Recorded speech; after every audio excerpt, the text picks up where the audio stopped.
Isang dalagitang may hawak ng bouquet na bulaklak, isang binatilyo sa tabi nito at 8 mga kabataang lalaki na may hawak ng placards na may nakasulat na I love you. Ito ang eksenang aming nasaksihan noong Sabado, araw mismo ng mga puso, sa tapat ng isang computer shop sa lungsod.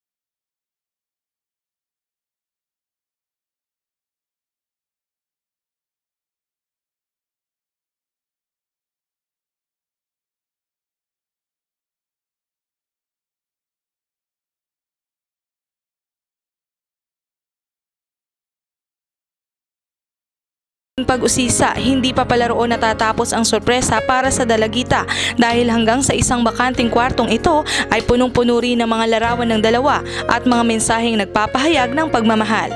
Ang binata't dalagang ito ay sina Kerry at Jeline, kapwa 14 anyos at 4 na buwan ng magkasintahan. Kwento ni Kerry na siyang nasa likod ng sorpresa, pangbawi niya umano ito sa kanyang girlfriend na si Jeline. Kasi po nung nasa Japan po ako, nung nang-mansari po kami, hindi po kami nagkasama. Tapos nung susunod na mansari din po namin, hindi din kami nagkasama. Hindi yun po.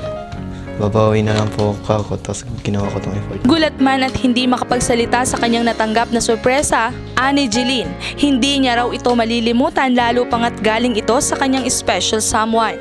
Itatago po yan, syempre lahat kasi special po yung gumawa niyan sa akin.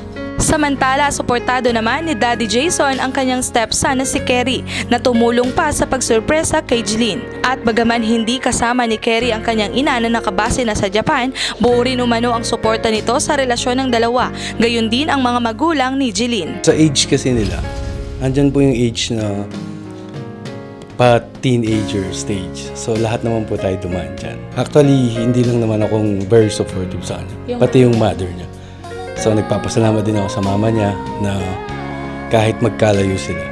Kaya naman lubos ang pasasalamat ni na Kerry at Jeline sa kanilang mga magulang sa tiwala at pagmamahal na ibinibigay ng mga ito sa kanila. May payo rin ang dalawa sa mga kapwa nila kabataan at si Daddy Jason sa kapwa naman niya magulang. Kung magla-love life po, make sure na hindi mapababayaan yung study. Tsaka kailangan alam ng parents. Honest ka sa mga parents kung ano man yung gagawin mo sa buhay mo, kailangan alam ng parents lahat. Alam ko sa hirap ng buhay ngayon, hindi ho yung rason para paghigpitan sila. Bagkus kausapin sila, paintindi sa kanila at iparamdam kung gaano niyo po sila kamahal. At lalo niyo lang po silang maiintindihan kung alam niyo lahat. Para sa Balitang Unang Sigaw, ako po si Mary Joy Perez.